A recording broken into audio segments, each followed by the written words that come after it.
예. 여기 성가대 빼고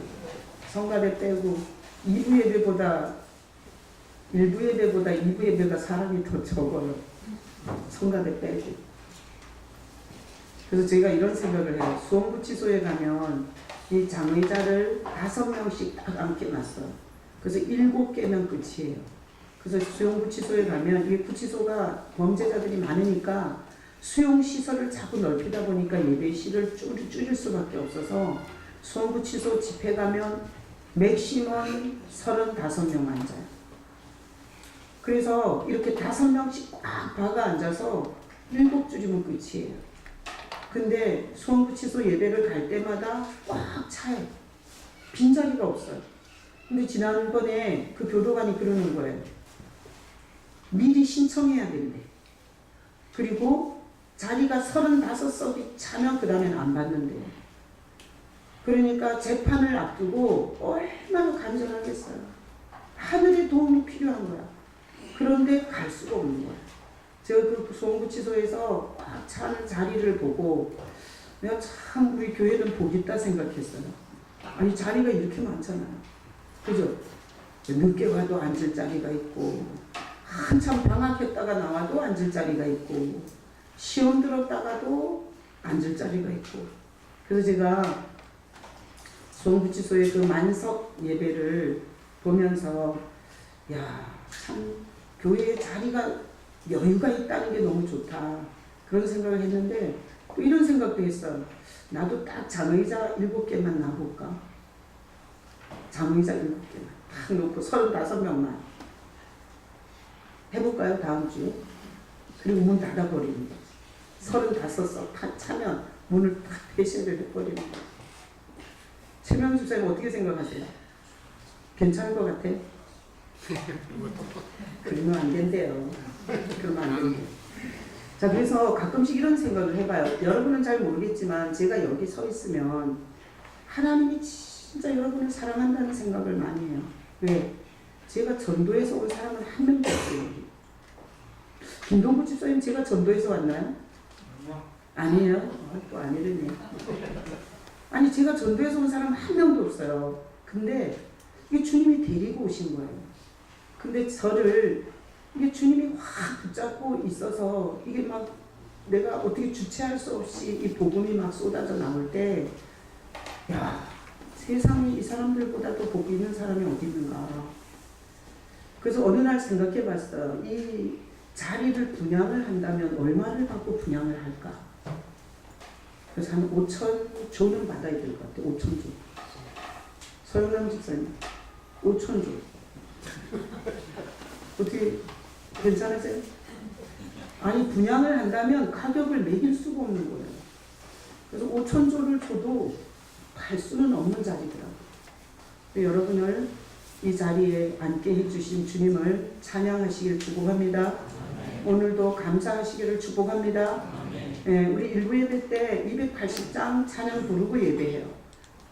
천부여 의지 없어서 손을 들고 옵니다. 주 나를 외면하시면 나는 그 외면이라는 얼굴이 이렇게 돌려지는 거잖아요. 하나님이 나에게로부터 얼굴을 돌리면 내가 어디 가냐 이거야. 그래서 내가 그 찬양을 일부 예배 때 부르면서 제가 항상 멘트를 해요. 마음을 낮추라. 지금부터 예배가 시작되니까 마음을 낮추라. 왜? 식당에서 봉사하지, 주일학교 교사하지, 청소하지. 봉급도 안 받고 돈도 안 받는데 그렇게 와서 그 하나님의 은혜, 주님에 대한 감사 때문에 하는 건데 마음을 낮춰야 은혜의 물이 가지. 거기서 마음을 높이고 있으면 어떤 물도 올 수가 없어요.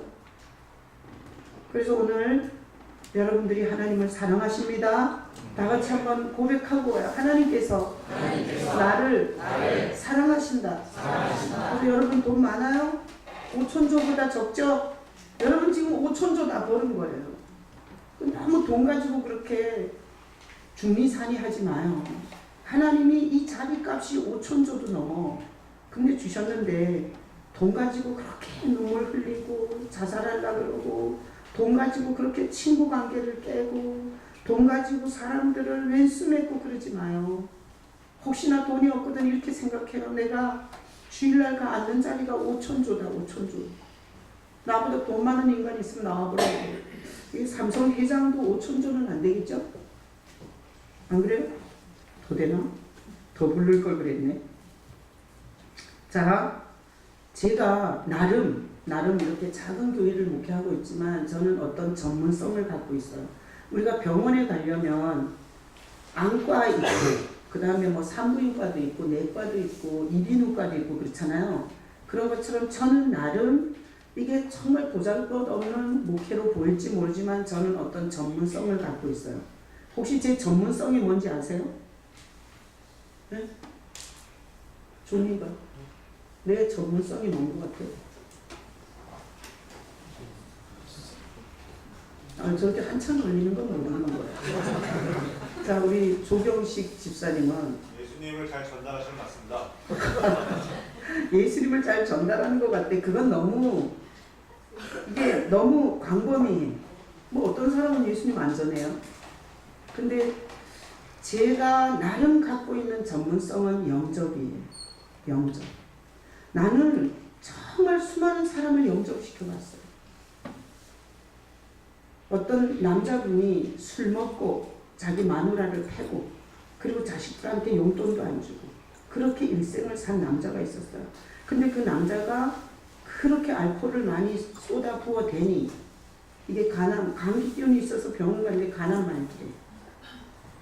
근데 그 마누라가 그 죽어가는 남편을 위해서 저를 데리고 갔어요. 근데 그 남편한테 제가 사형리를 가지고 예수님을 전했거든요. 근데 그 남자가 그렇게 영접하고 한 달 만에 죽더라고요. 근데 그 남자가 죽기 전날에 제가 신방을 갔더니 전도사님, 나 그때 전도사인데 전도사님 어젯밤에 꿈을 꿨어요. 사람들이 흰옷을 입고 물병을 하나씩 들고 어딘가로 가더래. 근데 자기도 흰옷을 입었고 물병을 들고 있대. 그 얘기하고 그 다음날 죽었어요. 그래서 제가 참 일생 마누라 패고 술 먹고 자식한테 좋은 아버지가 아니었는데 예수님을 영접하고 그가 천국 갔다는 생각을 했어요. 또 89세 된 할머니 있었어요. 이거 저는 다 사실을 얘기하는 거예요. 뻥치는 거 아니에요. 89세 된 폐암에 걸린 할머니가 있었어요. 절대 교회까지 걸어갈 수가 없어. 우리 13평 주공아파트 살았거든요. 근데 그 13평 주공아파트에 같이 사는데 며느리가 데리고 왔어. 폐암 말기고. 그 할머니가 그 건너방에서 마지막 숨을 쉬고 있었어요. 근데 제가 가서 그 할머니한테 예수님을 통해서 천국 갈 수 있다고 제가 이게 예수님을 전했어요. 그랬더니 그 할머니가 그 폐암 말기 89세 할머니가 예수님을 받아들였어요. 그러고 나서 이 할머니도 죽기 전에 그때는 전도사도 아니고 제가 집사였어. 집사. 그래서 그 할머니가 이러는 거예요. 집사님, 그것도 죽기 전에 하늘에서 보재기가 자기를 향해서 내려오더래. 근데 그 보재기 내 귀퉁이에 비둘기가 이렇게 보재기를 물고 있더래. 근데 자기 보고 타라 그러더래. 그러고 나서 그 할머니 돌아가셨어요.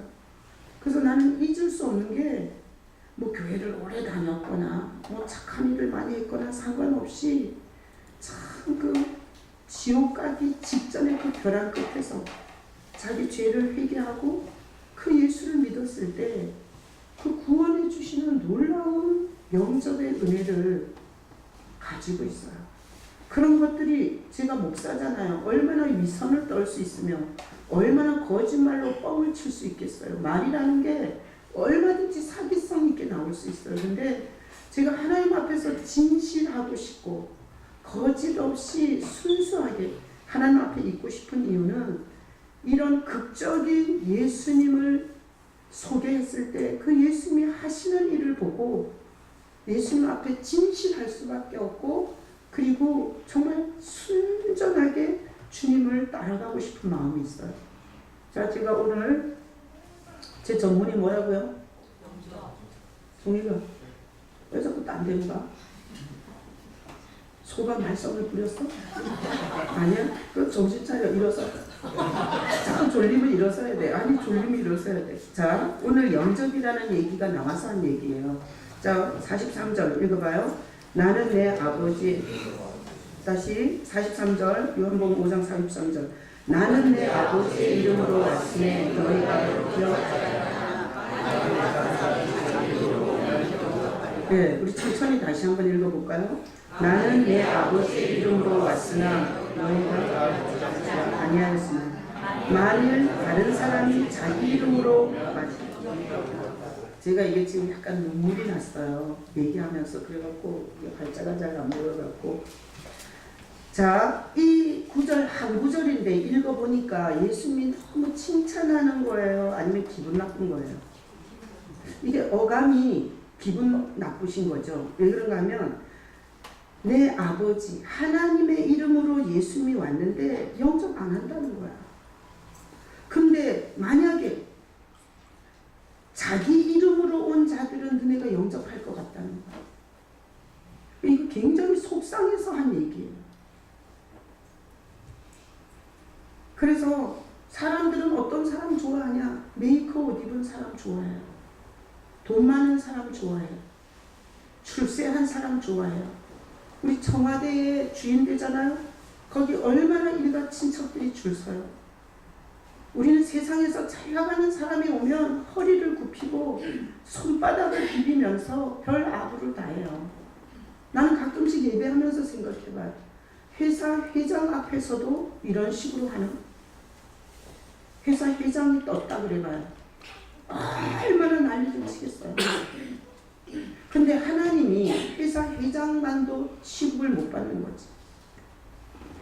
그래서 이건 굉장히 속상해서 한 얘기예요.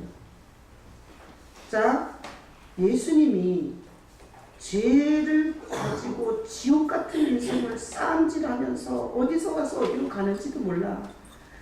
그냥 욕심밖에 부릴 줄 몰라. 그렇게 사는 인간들이 자기가 누군지를 모르고 자기 운명이 어떤지를 모르고 자기 앞에서 뭐가 기다리는지를 모르고 집만 살라 그래. 메이크업 옷만 입으려고 그래. 다 두드려 패고 내가 더 뺏으려고만 하는 거야. 그런 문둥이 같은 인생을 사는 우리를 너무 불쌍히 여겨서 하나님이 이 죄인을 안내할 수 있는 목자로 예수님을 보낸 거예요. 그래서 아버지의 이름으로 왔다 그래요. 근데 사람들이 다 안 받아들인다는 거예요. 이 영접이라는 게 말 뜻이 뭔가 하면 받아들여서 대접하는 거예요. 자, 영접이란 뜻이 뭐라고요? 받아들여서 대접하는 거예요. 받아들이는 것만이 아니야. 받아들였으면 대접하는 게 영접이야. 근데 도대체 이 땅에 왔더니 문둥이 같은 감각을 가진 인간들이 도대체 자기를 받아들이지도 않고 대접도 안 했다는 거야. 그래서 오늘 본문에 한탄하듯이 쓴 거예요. 그래서 문선명이나 이만이 10만 넘게 모았어요. 그렇게 교주가 10만이 넘게 모아서 임금들이 쓰던 천 우산 뒤집어 쓰고 잠실출 경기장에 등장했을 때 사람들이 거기서 카드 섹션을 기저귀를 차고 하루 종일 앉아서 한대요.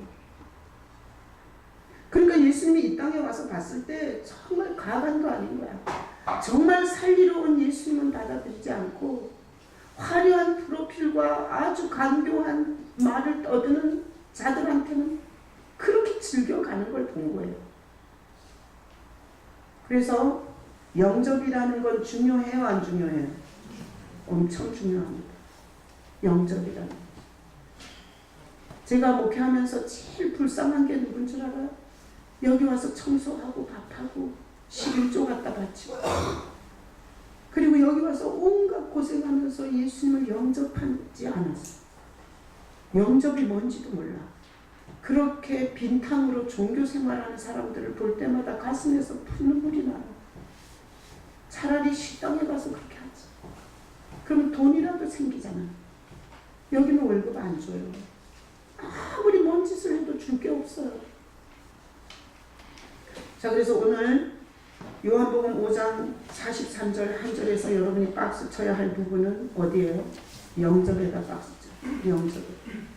영접은 너무너무 중요해요. 자, 그래서 한번 생각해 봐야 돼요. 나는 누구를 그렇게 영접하나? 영접이란 단어가 이거잖아요. 받아들여서 대접하는 거예요. 그러니 사장이 여러분 집에 왔을 때 얼마나 영접을 극진히 하겠어요. 사장이.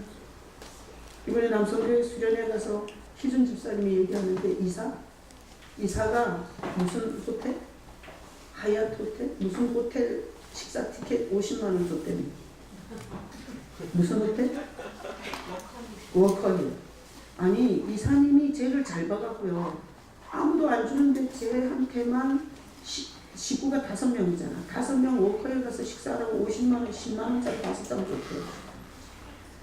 희준이가 이렇게 얘기를 하더라고요.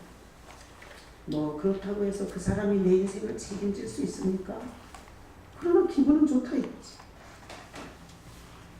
여러분 회사 이사나 사장이 우리 집에 온다 그러면 어디 앉기나 하겠어요? 아침부터 서서 청소하고 닦고 난리를 치겠지. 자, 그래서 영접이라는 건 너무 중요해요. 받아들여서 대접한다는 뜻인데 성경에서 하나님은 우리에게 예수님을 받아들여서 대접하라 그래요. 근데 오늘 본문에 보니까 그 시대의 사람들이 안 그랬다는 거지. 안 그랬다. 그래서 왜 하나님은 예수님을 보내서 우리한테 받아들여서 대접하라 그러나 우리는 마음에 죄가 와서 욕심이라는 걸 부리고 내 마음에 안 들면 싸우고 그리고 나 같지 않으면 나쁘다고 말해. 이런 죄가 우리 마음에 들어와서 눈도 가리고 귀도 가리고 인생 전체를 문둥이처럼 감각 없이 살다가 자기가 어떻게 죽어서 어디로 가는지도 모르는 돼지 같은 이런 감각을 가지고 돼지가 어때요? 그 돼지 우리에서 다른 동료를 밀어내고 여물을 그 돼지 먹이를 엄청 많이 먹고 살이 디룩디룩 찌면은 도살장에 제일 먼저 끌려간다는 운명을 몰라요. 우리가 개돼지하고 다른 게 뭐가 있어요? 우리도 돈을 더 많이 가졌으면 좋겠고 내가 더 많은 땅을 차지했으면 좋겠고 내 통장에 담이 없는 돈이 있었으면 좋겠는 그 더 많이 먹으려고 꿀꿀대면서 자기 동료들을 밀어내는 돼지랑 다른 게 뭐가 있냐고요. 우리도 우리 운명에 대해서 몰라요. 내가 왜 이런 사람을 싫어하는지를 몰라. 내가 목회를 하다 보면 진짜 간맛없어 하는 사람들이 있어요. 상대방을. 근데 거기에는 뭔가 내가 싫어하는 주제가 있어서 그래요. 내 자신에 대해서도 모르죠. 지금 내 미래가 어떤지도 모르죠. 이 삶의 끝에 뭐가 있는지를 몰라. 그러니까 돈만 줄면 불안한 거야. 왜? 돈으로 해결할 수 있다고 생각하는데 돈이 주니까. 그래서 어떤 사람은 자기 마누라가 아프다고 병원 갈 때마다 두드려 패고 데리고 가는 거 봤어요. 왜 내 돈 중요하냐 이거야. 그렇다고 죽일 수도 없고. 정말 짐승만도 못한 인간의 탈을 썼지만 개돼지보다 못한 감각을 가지고 사는 우리 꼬라지를 굉장히 많이 볼 수 있어요. 이런 인간의 죄를 씻어주기 위해서 예수님이 십자가를 져요. 이거는 부모들이 자식을 공부시키고 자식을 나보다 더 잘 살게 하기 위해서 아침 새벽부터 회사에 나가서 온갖 욕을 다 먹으면서 거기서 돈 벌어오는 희생하고 똑같은 거예요. 왜 하나님이 내가 구한 적도 없고 왜 내가 말한 적도 없는 십자가를 지고 난리야 이렇게 말하신다면 자식이 밥 달라고 해서 밥을 줘요? 자식이 좋은 학교 가게 해달라고 해서 그러냐고. 우리는 부모가 돼보면 저 자식은 나보다 더 잘 살았으면 좋겠는 거야. 나처럼 아프지 말았으면 좋겠고 나보다는 행복한 결혼을 했으면 좋겠지. 그래서 그 자식을 위해서 그렇게 일생 허리가 부러지도록 희생하는 거 아니에요? 하나님이 왜 우리 죄를 대신해서 십자가를 지고 그 생쇼를 했냐고 물으신다면 자기가 누군지 모르고 자기가 어떤 주제에 빠져 있는지도 모르고 어디서 가서 어디로 가는지도 모르고 탐욕과 욕심에 눈이 먼 우리를 사랑해서 그러신 거예요. 사랑해서. 근데 희한한 건 예수 진 예수님을 쳐다보면 내가 얼마나 걸음걸음 욕심부리고 살았는지가 깨달아지고, 내가 하나님이 붙여주신 가족들을 사랑하고 손잡아주지 못하고 원망하고 두드려 패고 말로 잔인하게 폭언을 퍼부은 내 자신이 보이기 시작해요. 예수님의 그 십자가의 은혜를 쳐다보면 공부 못하는 자식도 그렇게 고마울 수가 없어. 내 자식으로 태어났단 말이야. 그래서 예수님을 쳐다보면 이 인간의 회복이라는 게 일어나요. 나보다 마음에 안 드는 사람에 대해서 그 사람의 환경이 더 힘들었나 보지, 삶이 고달팠나 보지, 그리고 인간 이해가 되고요. 그리고 하나님이 가까이 두신 가족이 그렇게 귀할 수가 없어요. 나는 결혼해서 우리 남편을 보고 그때 한 50점밖에 안 되더라고. 그래서 내가 저 인간 만나갖고 내가 인생에 재수가 없다고 생각했어요. 근데 요즘에 제가 뭐라는 줄 알아요? 나는 우리 남편이 99점이에요. 인간이라 100점은 줄 수 없지만 같이 신앙생활 하면서 너무 고맙고, 그리고 하나님이 보내준 사람이고, 내가 죽기 전에 저 사람이 좋아하는 거 음식도 좀 해주고, 그리고 저 사람이 좋아하는 기분 좋은 일 좀 해주고, 그리고 내가 가고 싶어. 그러니 예수님을 쳐다보고 예수님을 바라보고 신앙생활하는 자와 교회 건물을 열라 축석하면서 출석 도장 찍는 종교인과는 내용과 삶의 열매가 달라요. 그래서 귀신같이 교회 다니는 사람 보고 시험 들지 마세요. 가짜니까. 예수님이 그 시대에 죽으러 오셨어요. 죄인들을 위해서 죽으러. 그런데 그 시대에 종교적으로 아주 기득권을 갖고 있던 종교 지도자들은 예수를 죽이고 싶었어요. 왜? 문둥이를 고쳐주고 귀신을 쫓아내주고 중풍병자를 일으켜주니까 죽이고 싶었어요. 왜? 자기는 못하니까. 그래서 그 시대의 종교 지도자들이 다 합심해서 예수를 십자가에 죽여요. 근데 하나님이 우리가 갈 지옥까지 예수님이 가셔서 그거 다 갚으시고 부활시켰어요. 이 세상에 어떤 종교도 부활은 없어요. 나는 처음에 교회 와서 제일 미친 소리가 예수님이 죽었다 살아났대. 그래서 내가 진짜 이것들 다 미쳤구나. 아니 죽으면 그만이지 사는 건 또 뭐야. 아니 십자가에서 날 위해서 죽었다는 것까지는 그래 믿어줄게. 아니 근데 무슨 살아 또. 아주 그냥 제가 우리 믿는 남편을 만나 믿지 않는 가정에서 자라. 아주 따라다니느라고 아주 힘들었어요. 그 말이 되냐고. 근데 참 희한하죠. 제가 이런 신앙의 세월을 보내면서 하도 들어갔고 이런 생각이 드는 거예요. 내 허물과 죄를 예수님이 대신해서 그렇게 죽으셨고 다 갖고. 근데 교도소를 하도 다니다 보니까 교도소는 하여튼 다 갚으면 나와. 다 갚으면 나와요. 살인범도 다 갚으면 나오고 사기꾼도 연쇄살인범도 다 갚으면 나와요. 어이구 그래서 보니까 예수님이 우리 죄를 다 갚았다고 부활을 보여준 거예요. 그래서 내가 그 예수님을 쳐다보니까 지나온 날들 속에 인간 같지 않게 생각하고 인간 같지 않은 짓을 한 것들이 생각나면 예수님의 십자가 앞에 가서 회개했어요. 주님 내가 어린 시절에 너무나 먹는 게 없어서 내가 누룽지 하나 갖고 내 남자친구 콧잔등을 때려가지고 그 쌍코피 태포였던 사람이에요. 내 주님한테 어린 시절에 먹을 게 없고 그거 안 뺏기려고 내가 내 남자친구 그 초등학교 동창 쌍코피 터뜨렸던 이런 욕심쟁이입니다. 근데 이것도 내 주님 앞에 고백하고 나니 아주 마음이 시원하더라고요. 왜? 내가 욕심쟁이니까 욕심부렸다고 말하니까 자수하여 광명 찾은 거야. 하나님께서 위로를 주시더라고요. 자, 그래서 예수님을 영접하는 건 너무너무 중요해요. 제가 목회하면서 예수님을 영접한 적이 없으면서 종교의 탈을 쓰고 마치 양의 탈을 쓴 이리처럼 교회를 다니는 불쌍한 자가 있을까봐 전 정말 고민돼요. 정말 고민돼요. 그래서 말씀 올려줘봐. 출애굽기 19장 5절로 6절 읽어봅니다.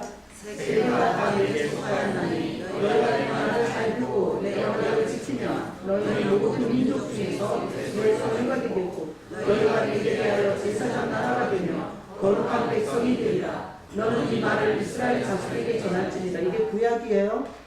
구약은 이거예요. 내 말을 잘 듣고 내 언약을 지키면 뭐가 된다는 거야. 된다는 말이 많죠. 되면 내 소유가 되겠고 그리고 제사장이 되면 거룩한 백성이 되리라.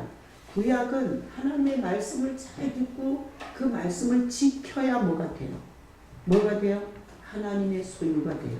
이게 구약이에요. 자, 구약은 이래요. 근데 신약은 완전 달라져요. 다음 구절.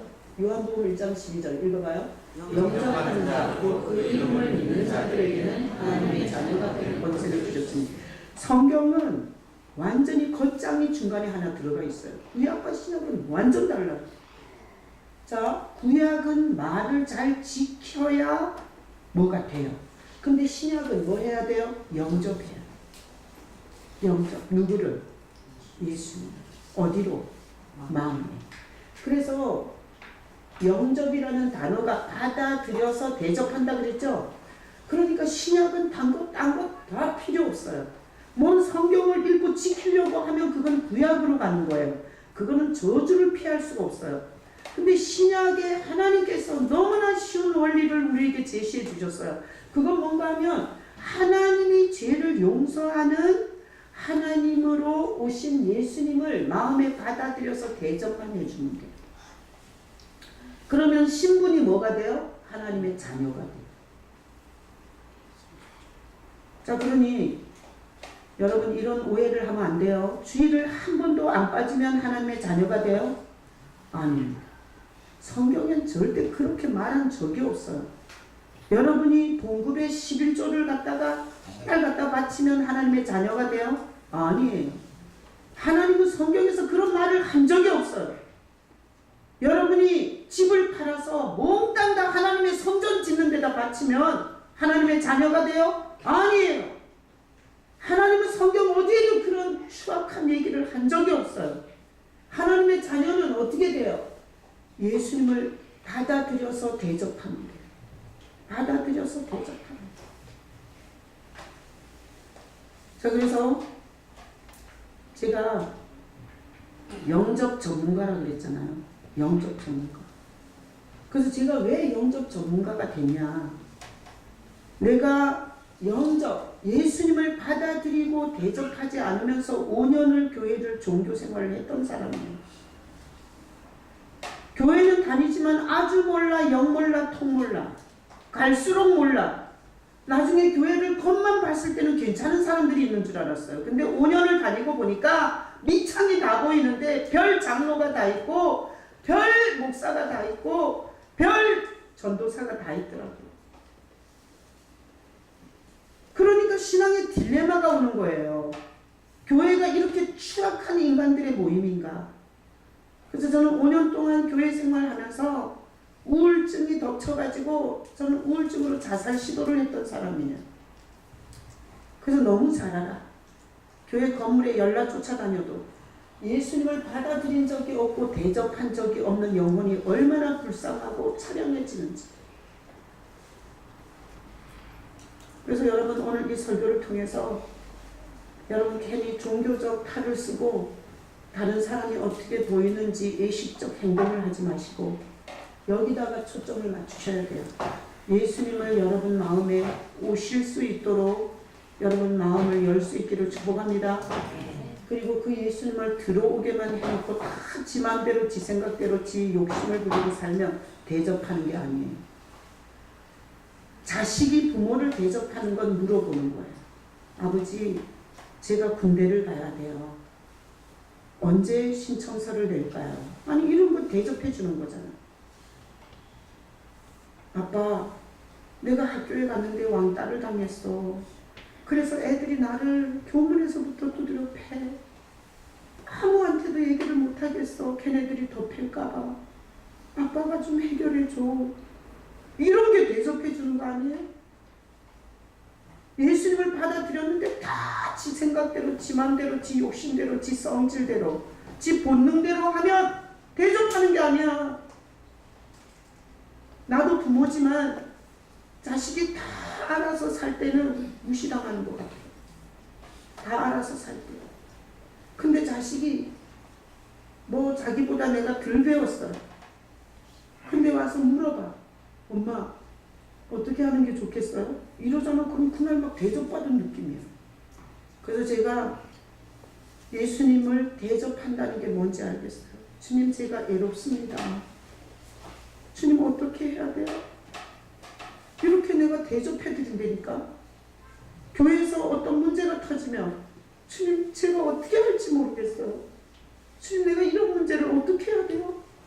왜 이렇게 주님을 대접하고 물어봐. 그래서 나는 대접은 질문이라고 봐요. 대접은 묻는 거고 대접은 의논이라고 봐요. 나는 35년을, 이게 내성적인 성격이라 누구한테도 내 속 얘기를 못해. 근데 35년을 문제만 터지고 고민만 생기고 염려만 오면 내 주님을 대접해 드렸어요. 어떻게? 죽을 것 같아. 어떻게 해야 될지 모르겠다. 내가 어디로 가야 되냐고. 내가 어떻게 해야 되냐고. 근데 이 사회 경험도 없는 나를 주님께서 이 영통이라는 한 번도 오지 않은 이 신도시로 보내서 교회 개척을 하게 하시고 지금까지 20년을 버티게 해주셨어요. 자, 영접은 중요해요, 아니에요? 중요해요. 나는 모태신앙 많이 봐요. 모태신앙. 모태신앙이 뭔 줄 알아? 못하는 신앙이야. 그냥 어렸을 때부터 교회를 끌려다닌 거야. 왜 다니는지를 몰라. 그래서 자립하고 독립했을 때 절대 교회를 안 가. 이게 못하는 신앙, 모태신앙이에요. 불쌍하죠. 근데 나는 그 모태신앙을 보면 너무 불쌍해요. 이 엄청난 비밀을 몰랐던 거예요. 나는 5년을 가짜로 교회를 다니다가 예수님을 영접하고 대접하면서 사회 경험이 하나도 없는 나를 건축을 하게 하셨고 전혀 리더십이 없는 나를, 성도들을 끌고 갈 수 있는 지혜를 준 거예요. 누가? 나에게 오신 예수님. 자, 영접 중요해요, 안 중요해요? 중요해요. 여러분, 종교적 탈을 쓰고 아주 뭐나 된 듯이 위선과 거짓을 부리면서 교회 다닐 생각하지 마시고 오늘 이 설교를 통해서 이 죄인에게 찾아오신 예수님을 받아들여서 대접할 수 있는 여러분 되시길 축복합니다. 자, 그래서 영접하면 뭐 좋은 게 있어야지 영접하지. 자, 영접하면 좋은 게 있을까요, 없을까요? 있을 것 같죠? 그래서 제가 찾았어요, 말씀에서. 자, 올려줘봐요. 시편 27편 10절 읽어봐요. 내 부모는 나를 버렸으나 여호와는 나를 영접하시리이다. 우리가 살다 보면 부모한테 버림받은 고아들도 있어요. 자, 아내한테 버림받은 남편은 없겠냐고. 또 남편한테 버림받은 아내는 없겠냐고. 사장한테 버림받은 직원은 없겠냐고. 살다 보면 버림이라는 것이 굉장히 우리 인생을 망가뜨릴 수 있어요. 근데 성경에 보면 이래요. 네가 가장 세상에서 사랑해야 될 부모가 너를 버려도 여호와는 나를 영접하시리라. 하나님은 날 안 버리겠다고. 그래서 예수님을 영접한 자는 어떤 버림도 상처를 이겨요.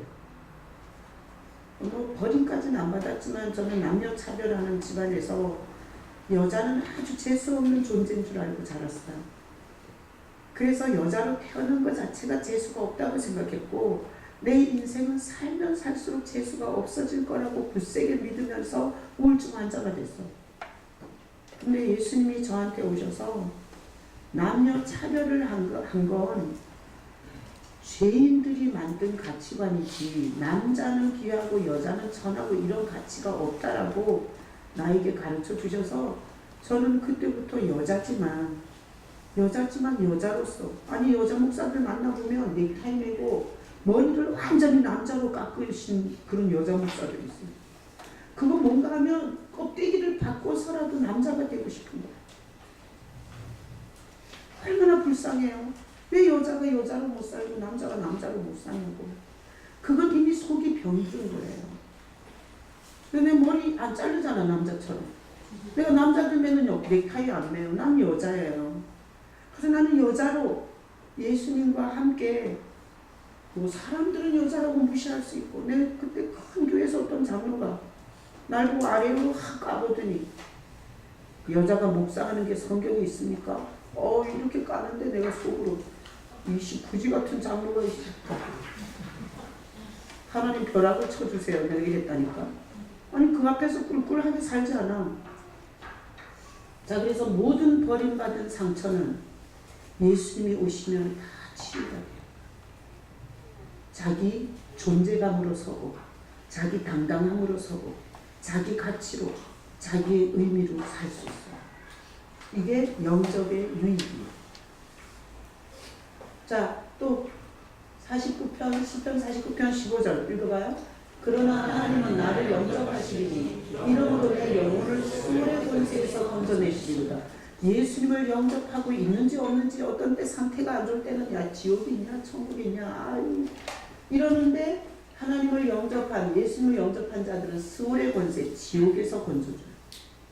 와, 이 육신을 입고 사는 동안에 보이지도 않는 예수님이 내 죄를 용서했다는 이 미친 얘기를 믿는 거예요.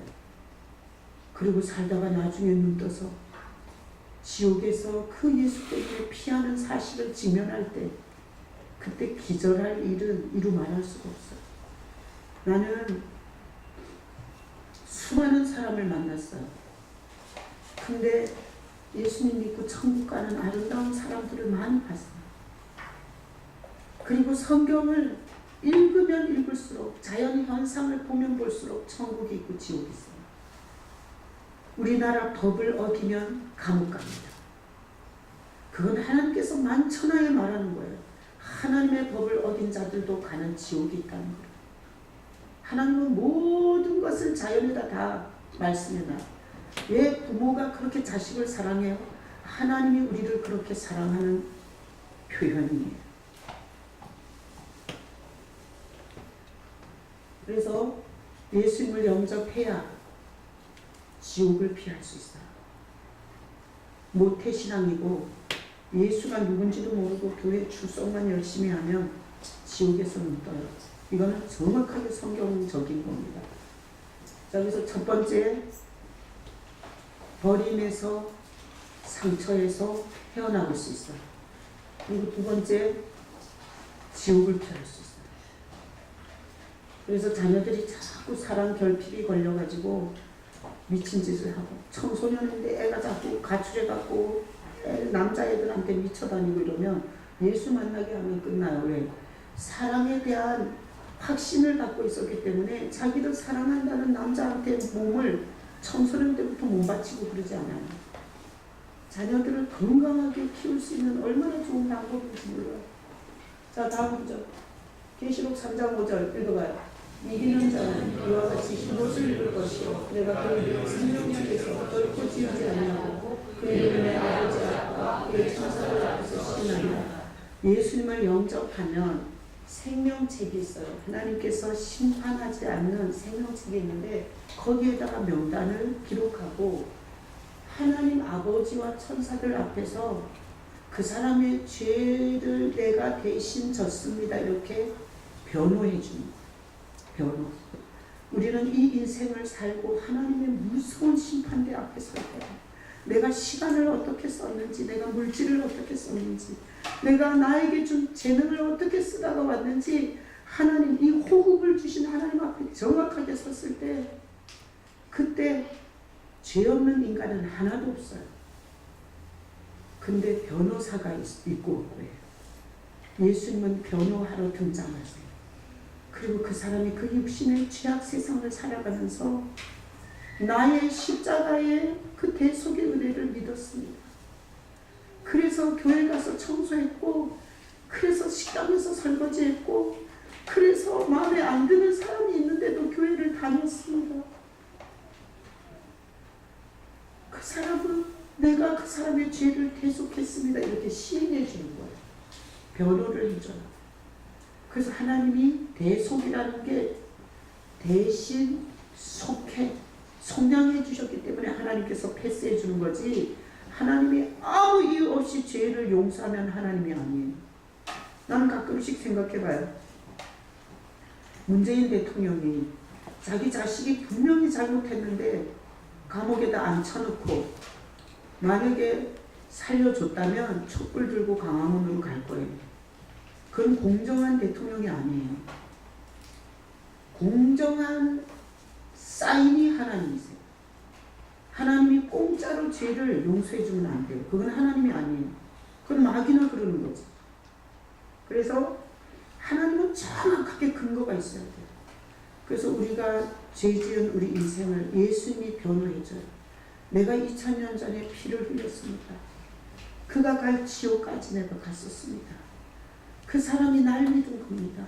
그 사람은 교회가 건물이 좋아서 다닌 게 아닙니다. 그 사람은 취미 삼아 성가대 지휘한 게 아닙니다. 취미 삼아 바이올린 연주한 게 아닙니다. 그 사람은 내가 자기를 위해서 대속한 그 은혜 때문에 한 겁니다. 이렇게 예수님이 변호해 주잖아요. 이렇게 변호해 줘요. 아버지 앞에서, 천사들 앞에서 예수님이 변호해 주면 그 영혼은 지옥에서 피해서 생명으로 가는 거예요. 자, 교회를 개폼재고 다니는 것과 내 이 죄악된 마음에 예수님이 오시는 것은 같아요, 달라요? 다릅니다. 영접이 중요해요, 안 중요해요? 중요해요. 나는 목사가 돼보니 목사가 사기치기 참 좋아요. 사기치기. 하여튼 날마다 신방해주고 같이 밥 먹어주고 같이 등산해주고 우리 교회를 떠나지 말라고 이러는 건 사기치는 거예요. 목사는 예수님을 끊임없이 소개해줘야 돼요. 싫음 말고. 나는 예수님을 소개했는데 싫다 그러면 그 자리에서 발 털어. 싫음 말고. 자, 예수님을 영접한 신앙이 되셔야 돼요. 그리고 요즘 밖에 나가면 믿는 자들을 엄청 많이 만나요. 절대 믿는다고 해서 교회 다닌다고 해서 목사라고 장로라고 전도사라고 안수집사라고 절대 진짜 없어요. 예수님을 영접한 것만 진짜예요. 그래서 진짜와 가짜를 분별해 볼 수 있는 사람, 예수님을 영접한 사람은 진짜와 가짜의 기준이 뭔지 알아요. 말을 들어봐도 알고, 하는 행동을 봐도 알고, 가정을 들여다봐도 알고, 자식을 봐도 알고, 인생을 봐도 알아요. 속일 수가 없어요. 자, 그래서 영접하면 이런 엄청난 은혜가 있어요. 여러분, 영접하는 신앙이 되실래요? 폼재는 신앙이 되실래요? 영접하는 신앙이 되시길 축복합니다. 그래서 목사 중에 가장 나쁜 목사가 뭔지 내가 한번 생각해 봤어요. 예수님을 소개하지 않고 착하게 사세요. 사랑하고 사세요. 부모 공경하세요. 이건 다 사기치는 거예요. 여러분은 끊임없이 매주 교회 와서 예수님의 소개를 들으시고 어느 순간인지 모르지만 그분이 내 주님이 됐으면 좋겠다. 이런 신앙으로 가시기를 예수님의 이름으로 축복합니다. 자, 성경에 보면 가짜를 또 기록해놨어요. 가짜를. 예수님 영접하지 않은 가짜. 자, 유다서인데, 자, 읽어봐요. 이 사람들은 무엇이든지 그 알지 못하는 것을 비방하는 거다. 또 그들은 이성 없는 짐승같이 본능으로 아는 그것으로 멸망하느니라. 다 있을진저 이 사람들이여 가인의 길에 행하였으며 삭슬 위하여 발람의 어그러진 길로 몰려갔으며 고라의 폐역을 따라 멸망을 받았도다. 그들은 기탄 없이 너희와 함께 먹으니 너희의 애찬의 앙초요 자기 몸만 비려는 목자요 바람에 불려가는 무령한 구름이요 죽고 또 죽고 뿌리까지 뽑힌 열매 없는 가을나무요 자기 수치의 거품을 뿜는 바다의 거친 물결이요 영원히 예비된 캄캄한 후방으로 돌아갈 유리하는 별들이라. 자, 유다는 예수님의 형제예요. 한 장 썼어요. 근데 이 사람들은, 여기서 말하는 이 사람들은 예수님 없는 가짜들, 종교인들. 어렸을 때부터 남 하는 짓거리만 보고 교회를 생각하는 쭉정이들. 자, 이 사람들은 무엇이든지 자기가 알지 못하는 걸 비방한다는 거야. 아무것도 모르는데 그냥 비방의 전문가야. 그리고 이성 없는 짐승같이 본능으로만 살아요. 본능으로. 더 많이 먹었냐? 더 많이 가졌냐? 기분이 좋냐? 내 소원이 응답됐냐? 이런 본능으로. 그래서 멸망해. 자, 이렇게 말하죠. 이 사람들이요, 가인의 길로 갔고 발람의 삭슬 위해서 돈밖에 몰라. 돈밖에. 아주 돈이는 다야. 그래서 결국 멸망받았다. 그래서 이런 사람은 애찬의 암초가 뭔가, 우리 세례 받으면 성찬하잖아요. 성찬을 같이 먹는데 아주 교회의 암초 같은 존재라는 거예요. 교회를 분열시키고 교회를 해죽어서 교회를 난장판을 만드는 애찬의 암초 같은 존재라고. 예수님을 영접하지 않는 자, 예수 없는 자, 몸만 기르는 목자요, 지 몸뚱어리만 관리합니다. 지 몸뚱어리, 자기 집, 자기 새끼. 이거 얘는 어떤 개념도 없어요. 자, 물 없는 구름이요, 바싹 말라가지고 입에서 나오는 거는 불평불만과 원망과 괘씸과 시없는 얘기밖에는 할 줄 몰라요. 물 없는 구름. 죽고 또 죽고 뿌리까지 뽑힌 열매 없는 가을나무. 완전히 미천까지 뽑혀서 죽음을 당한다는 거예요. 이런 자. 수치의 거품을 뿜는 바다의 거친 물결이요, 인생 전체가 다 수치야. 볼 게 하나도 없는 거야. 영원히 예비된 캄캄한 흑암으로 돌아갈 유리하는 별. 결국은 아까 얘기했던 스월로 갈 수밖에 없다는 이 사람. 자, 다음 구절. 유다서 1장 16절 읽어봐요. 이 사람들은 원망하는 자며 불만을 토하는 자며 그 정욕대로 행하는 자라. 그 입으로 자랑하는 말을 하며 그 입을 위하여 아첨하느니라. 자, 예수가 없는 쭉정이 빈탕. 죽은 종교인의 특징이에요. 원망을 많이 해요. 원망을. 뭐 그렇게 앞뒤로 흔들면서 새벽 예배에 하면서 기도했고 산기도했고 철야기도 했는데 뭐 중개 없다는 거예요. 자기 기도는 하나도 응답 안 했다는 거예요. 이런 원망이 쭉정이가 많이 해요. 물론 우리도 예수님 믿지만 할 수 있어요. 자, 원망하는 자면, 불만을 토하는 자면 뭐든지 만족이 없어. 내가 가족 편성을 했는데 또 불만을 토하겠지. 그러지 마요. 그냥 여기 만났으니 좀 해봐. 해보지도 않고 불만하지 말고. 자, 정욕대로 행하는 자라. 하염치 정욕밖에 없어요. 말초 신경을 자극하는 그런 것밖에 없어요. 그리고 아파트 좀 샀잖아 그러면 가족 모임 때 자기 집 평수만 자랑질하는 거야. 우리 교회에서 이런 나눔을 하면 다 쫓아낼 거예요. 집 평수 자랑하고 자기 남편 연봉 자랑하고 자기 새끼 점수 자랑하고 이런 게 있기 없기? 없기. 여러분 대답을 안 해요? 있기예요? 있기 없기? 없기. 없기. 교회 와서는 그런 거 자랑질하는 데가 아니에요. 자기가 무슨 학교 나왔는지, 자기가 뭘 얼마나 아는지 그런 자랑질을 왜 여기 와서 하는 거예요? 없어서 그런 거예요. 없어서. 뭘 할 말이 없어서. 자, 아첨. 전형적 빌면서 사는 거야. 사장에게 빌고, 교회에서도 뭐 차 좀 좋으면 가서 빌고, 직업이 좀 유명하면 가서 빌고, 거기 빌고 터가지고 뭐 생기는 것도 없는데 그렇게 사는 거야. 뭐 영접 안 한 자들의 특징은 성경이 이렇게 정확하게 기록해놨어요. 자, 거짓된 신앙에 속지 마시기를 축복합니다. 가장 먼저 점검해야 되는 건 자기 신앙을 점검해야 돼요. 자기 신앙을. 오늘 제가 이렇게 말씀을 쫙 리스트로 뽑아줬어요. 자, 퀴즈. 나는 목사잖아요. 나는 처음부터 교회 올 때부터 나는 영접하고 왔다. OX. X예요. 나는 빈탕으로 왔어요. 가짜로 왔어요. 육신의 병든 고쳐보려고 왔어요. 우울증 좀 낫고 싶어서 왔어요. 여자가 정신이 미쳐가지고 애가 2살, 1살인데 나는 죽고 싶은 거야. 그래서 있는지 없는지도 모르고 그냥 교회 와서 울었어요. 그때 나는 죽정이었고 빈탕이었고 영접 환자가 아니었어요. 근데 35년을 신앙생활하는 가운데 주님이 저에게 오셨어요. 그래서 애로우면 주님한테 내가 애롭다고 말해요. 모르는 건 모른다고 말해요. 겁나는 건 겁난다고 말해요.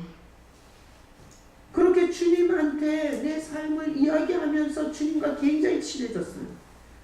그래서 지금은 말씀을 이렇게 보면 주님께서 이 말씀을 갖고 사랑하는 성도들에게 어떻게 설교를 해야 되는지를 가르쳐줘요. 내가 이 본문 보고 사실은 설교 준비를 이렇게 했었어요. 아버지의 이름으로 왔음에. 그래서 내가 성경에 나타난 하나님의 이름을 쫙 뽑았어요. 근데 새벽에 주님 제가 아버지의 이름으로 예수님이 왔다 그러는데 아버지의 이름을 쭉 뽑았어요. 주님 제가 이렇게 설교하면 되겠습니까? 이렇게 내가 새벽에 주님한테 물어봤더니 그건 지식을 주는 거다. 하나님의 이름이 뭔지 리스트를 12가지 20가지를 안들 그건 지식이다. 지식은 교만하게 한다. 교만하게 하면 예수님을 사랑하지도 않고 그 지식을 가지고 다른 사람 정죄하다가 지옥 간다. 그러니까 지식을 주지 마라. 그러면서 주님이 나한테 감동하신 게 영접에 대해서 아주 처음처럼 설교할 감동을 주셨어요. 그래서 완전히 제가 생각하는 설교를 주님이 바꾼 게 오늘 설교예요. 성경을 백독을 해봐야 지식이 쌓여서 남 정죄하는 칼을 들게 돼 있어요. 성경을 백독하다가 예수를 만나봐요. 세상이 얼마나 불쌍해 보이는지 몰라요. 부모들이 뭔 짓을 하는지 보여요. 자식을 갖고 뭔 장난질을 하는지 보여. 내가 왜 이렇게 어떤 문제를 넘어서지 못하는지 알게 돼요. 이건 예수님을 만나는 작업이에요. 자, 그래서 저는 목회하면서 고민이 돼요. 정말 고민이 돼요. 제가 들은 얘기 중에 최고 충격적인 얘기, 뻐꾸기 얘기. 뻐꾸기 얘기 아세요? 몰라요? 자, 뻐꾸기라는 새는 자기 둥지가 없어요. 그래서 작은 새들의 둥지에다가 자기 알을 갖다 놔요. 그래서 뻐꾸기가 울면 봄이 오죠. 근데 뻐꾸기가 울면 작은 새들은 전쟁 선포래. 작은 새들은 왜? 뻐꾸기가 자기 알을 작은 새들 둥지에다가 놓고 그리고 그 뻐꾸기 새끼가 그 새 둥지에서 도둑놈처럼 자라는 거예요. 여러분 뻐꾸기 오늘 집에 가서 은혜 받은 거 다 결론 낼 수 있어요. 뻐꾸기 동영상 좀 봐요. 동영상 유튜브에 있어. 뻐꾸기라는 새는 뭘 안 만든다? 둥지를 안 만든다. 뻐꾸기라는 새는 숙주를 찾아. 숙주를 자기 알을 낳을 작은 새들의 둥지 숙주를 찾아요. 숙주가 뭐예요? 숙주나물이에요. 숙주는 이거예요. 기생충이 우리 몸을 숙주 삼고 있는 거예요. 우리 몸을 뜯어먹으면서 그가 사는 거예요. 뻐꾸기는 절대 자기 둥지를 안 짓고 작은 새들의 둥지에다 자기 알을 낳으면 뻐꾸기 새끼가 제일 먼저 부화를 해서 그 새끼 알들을 입으로 이렇게 굴려가지고 다 바깥으로 다 버려요.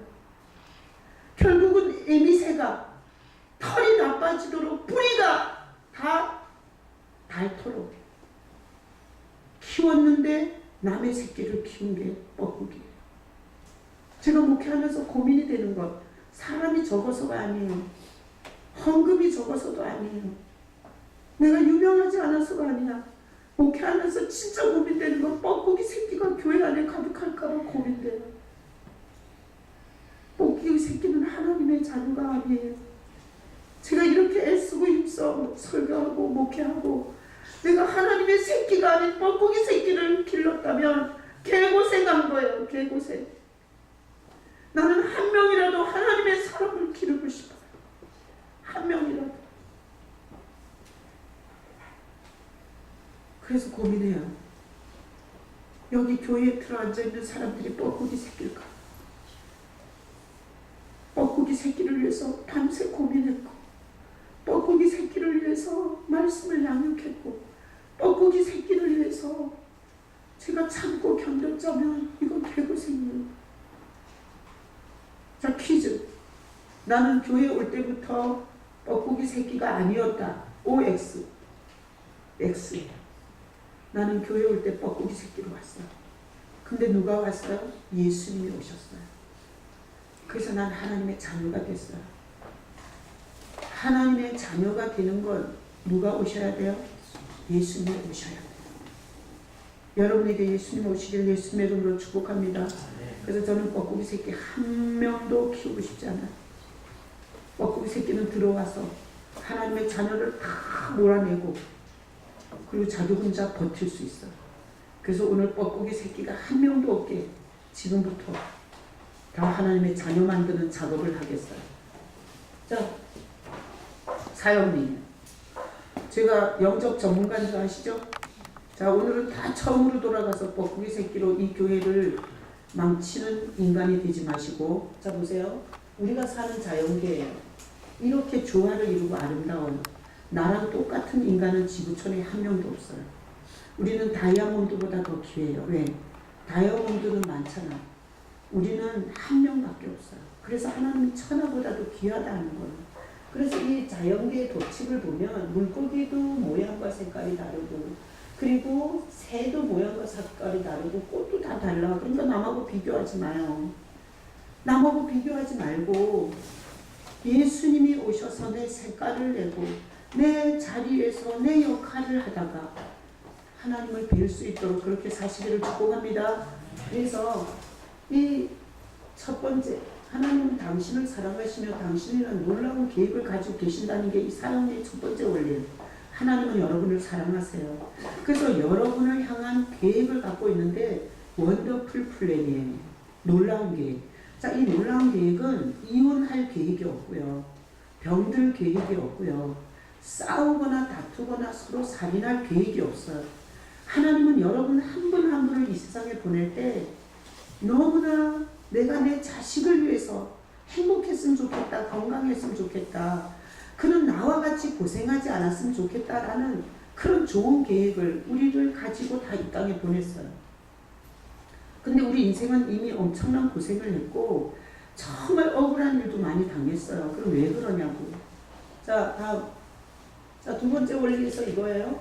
하나님과 내가 끊어져 있어서 그런 거야. 끊어져 있으니까 내가 누군지를 몰라. 끊어져 있으니까 자꾸 경쟁 계열에서 흉내를 내다가 뱁새가 황새를 쫓아가려다 가랭이가 찢어지는 거예요. 자, 그래서 끊어져 있으니까 내가 누군지를 모르고 내가 무슨 색을 내야 되는지 내가 뭘 해야 되는지를 모르니까 두려움과 걱정, 근심이 떠날 날이 없는 거예요. 자, 다음.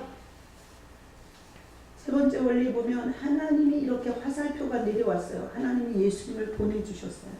어떻게? 하나님과 사람을 연결하는 다리로. 자, 그래서 앞그림으로 가봐요. 자, 여기를 이어주는 게 목사가 되면 이어져요? 어떻게 생각해요? 목사 안수 받으면 이 끊어진 게 이어져요? 아니지. 자, 전도사가 되면 이 끊어진 게 이어져요? 야, 내가 넘기라 그러면 넘겨. 자, 전도사가 되면 이게 끊어진 게 이어져요? 아니. 장로가 되면 이게 끊어진 게 이어져요? 아니. 여러분 한 10억 헌금하면 이 끊어진 게 이어져요? 아니. 어떤 짓을 해도 이 끊어진 관계가 연결은 절대 안 돼요. 자, 이 끊어진 하나님과의 나의 관계를 유일하게 연결할 수 있는 분이 누구예요? 예수님이세요. 나는 여러분과 하나님 사이에 예수님이 계시기를 축복합니다. 그래서 예수님을 영접해야 뭘 알게 되는 거야. 눈이 밝아지고 내 삶이 돌아봐지고 내가 왜 그렇게 슬픈 인생을 살았는지, 내가 왜 그렇게 수많은 날들을 힘들어했는지 이게 연결이 돼야 되지. 이 끊어진 관계를 연결하는 유일한 방법은 예수님밖에 없어요. 자, 다음 넘기고, 자, 사월리에 보면 예수님이 오늘도 여러분의 마음에 문 두드리는 거예요. 여러분이 절대 문을 열기 싫다면 주님은 안 가요. 나도 나 싫다는 사람을 만나고 싶지 않아. 하나님이 인격이기 때문에 절대 내 마음은 터치하지 마시고 내 마음에 들어오지 말라고 그러잖아요. 근처에도 안 가요. 이렇게 설교를 통해서 문을 두드리시는 거예요. 그러면 여러분들이 설교를 듣고 종교적으로 교회를 다니는 건 예수 없이 다니는 거고, 오늘 말씀을 보니까 예수님이 오셨을 때 영접해야 되는데 다른 이름으로 온 건 다 영접하면서 하나님의 이름으로 오는 나는 영접하지 않는다고 통탄한 그 예수님의 마음을 듣고 예수님이 내 마음에 와주셨으면 좋겠다. 이런 마음을 가지시면 예수님은 언제든지 10년 후든 5년 후든 1년 후든 여러분 마음에 찾아가실 거예요. 자, 그래서 마음에 내가 주인이야. 다 내 마음대로 내 생각도 내 보고 들은 대로 지 마음대로 살아. 예수님은 없어. 그래서 좌절과 혼란밖에 못 느껴. 이것도 해도 안 되고 저것도 안 되고 이랬다가 또 손해보고 저랬다가 또 기절하고. 자, 이런 사람. 그 다음에 예수님이 안으로 들어왔어요. 하나님이 누구시고 나는 누구고 돈은 어디까지고 그리고 믿음은 뭐고 자식은 어디까지고 부모는 어디고 나는 어디고 아주 인생에 배우는 게 많아요. 예수님이 오시면. 그래서 교회 안에는 이런 사람은 뻐꾸기 새끼. 하나님의 자녀를 다 밀어내고 자녀들을 죽이려고 온 사람. 자, 나는 하나님께서 5천조 자리를 여러분에게 오늘 주셨어요. 5천조보다 더 비쌀지도 몰라. 그래서 이 가운데는 뻐꾸기 새끼가 한 명도 없게 오늘 예수님을 영접하는 시간을 가지려고 해요. 눈 감아봐요. 자, 다시. 눈 떠요. 이거 안 했네. 다음 장 보고. 자, 이게 영접 기도예요. 자, 다 같이 한번 읽어봐요. 주 예수님, 나는 주님을 믿고 싶습니다. 십자가에서 죽으심으로 내 죄값을 담당하시니 감사합니다. 지금 나는 내 마음의 문을 열고 예수님을 나의 구주, 나의 하나님으로 영접합니다. 나의 죄를 용서하시고 영생을 주심을 감사합니다. 나를 다스려 주시고 나를 주님이 원하시는 사람으로 만들어 주옵소서. 예수님의 이름으로 기도합니다. 아멘. 이게 영접 기도인데 똑같이 안 해도 돼요. 여기서 주는 주인 주자예요. 주인이신 예수님. 예수님을 믿는다고 하는 게 아니에요. 믿고 싶다고 하는 거예요. 믿고 싶다. 난 오늘 처음 와서 뭔 얘기인지 못 알아듣겠습니다. 그러나 이 캄캄하고 어두운 외로운 인생에 예수님이 온데니 왔으면 좋겠습니다. 이렇게만 하면 돼요. 여기서 중요한 건 지금 나는 내 마음의 문을 열고 예수를 나의 구주 나의 하나님으로 영접. 오늘 본문이에요. 자, 다시 눈 감으세요. 눈 감으시고 여기 뻐꾸기 새끼는 자기 지식, 자기 경험, 자기 경력을 가지고 종교의 탈을 쓰고 왔다 갔다 하는 건 뻐꾸기 새끼예요. 이 시간 여러분의 마음에 하나님은 그 외로운 마음에 그 불안하고 한치 앞을 모르면서 살아가는 여러분에게 하나님이 주신 최고의 선물이 예수님이세요. 그분은 오셔서 내가 누군지를 알게 하고 앞으로 어떻게 살아야 하는지 우리 이 삶의 끝에는 뭐가 기다리는지를 가르쳐주러 오신 우리 안으로 오시는 하나님이세요. 그분을 성경에서는 목자라고 해요.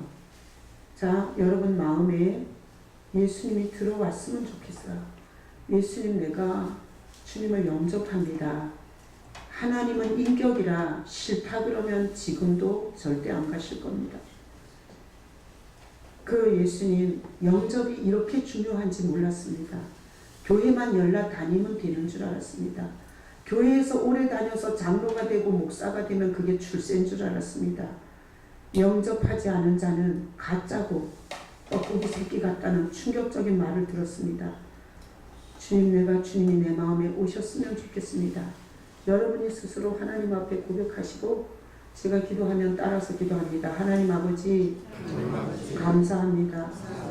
영접이 받아들여서 대접하는 것이라고 들었습니다. 교회 건물만 다니고 예수 없는 축정이 되고 싶지 않습니다. 이 시간 내 마음문을 엽니다. 예수님 오셔서 내가 누군지, 뭘 해야 하는지, 어떻게 살아야 하는지, 사람들이 왜 저렇게 사는지 가르쳐 주시옵소서. 깨닫게 해 주시옵소서. 예수님과 함께 사는 행복자가 되게 해 주시옵소서. 감사하고 예수 그리스도의 이름으로 기도합니다. 아멘. 제가 기도합니다. 주님 감사합니다. 저는 잊을 수가 없습니다.